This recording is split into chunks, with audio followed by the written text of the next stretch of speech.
Steve McCurry is a Pennsylvania native whose career began when he disguised himself in native clothing and crossed the Pakistan border into rebel-controlled areas of Afghanistan right before the Soviet invasion, capturing some of the first photos of the conflict.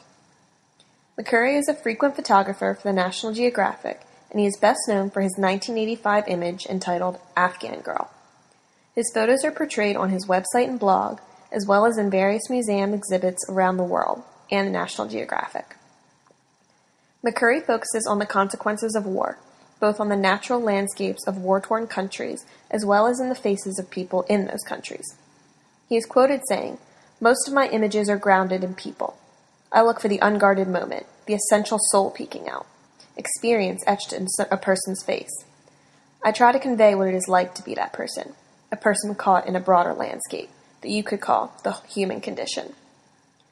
I chose images from his galleries titled Reading, Football, and The Firmest Friend, because each album represents the similarities between cultures that are so vastly different. McCurry shows that even in times of war, and even in the poorest of circumstances, comfort can be found in things like books, sports, and animals.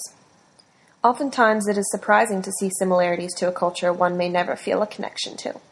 Playing a game of soccer, sleeping with your dog, or even reading your favorite book can be experienced in every culture. McCurry is able to capture the lives going on around the wars. This first photograph was taken in Johannesburg, South Africa, titled The Firmest Friend, in December 2011. The photograph can be categorized as both aesthetically evaluative and interpretive. The black and white coloring shows the emotions the girl has toward her dog, while the front lighting is effective because it really emphasizes the unique characteristics shown in the photo.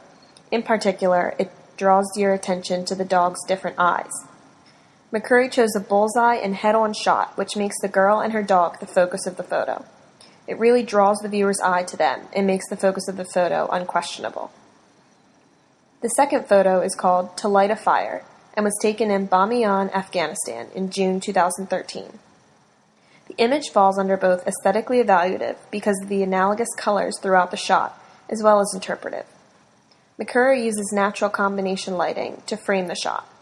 The backlighting comes from a window behind the man and puts the reading man into deep shadow, but his pamphlet that he is reading is brightened, and it draws the viewer's eye. Frontal lighting brightens the red and blue colors of the building, both inside and out. Even though there's a lot going on in this photo, taking the shot from a head-on, bullseye approach really draws the viewer's eye to the reading man through a window, which emphasizes that he is the main focus of this shot. Taking the shot as a view through a window is an interesting approach. It symbolizes the idea of seeing the world through either a mirror or a window. This photo shows us that we are looking through a window into a different part of the world, a different culture. The final photo is titled Child's Play and was taken in Bangladesh in October 2013. It falls into the category of ethically evaluative because it clearly shows that the children are malnourished and live in poverty because they are so skinny that you can see their ribs, and one boy isn't even wearing pants. The photo also shows that even though these boys are clearly living in a difficult state, they're still able to escape for a little while by playing soccer with some friends, just like any kid in any country.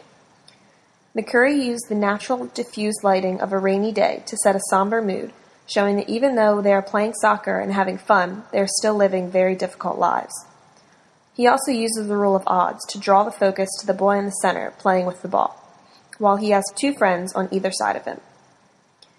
Steve McCurry's photos allow us to look through a window into different cultures around the world that seem so different from our own, but allow us to see that there are some similarities around the world that are not defined by culture, age, or religion, but by human nature. Simple acts of reading, playing sports, or finding comfort in an animal friend can be found in every part of the world.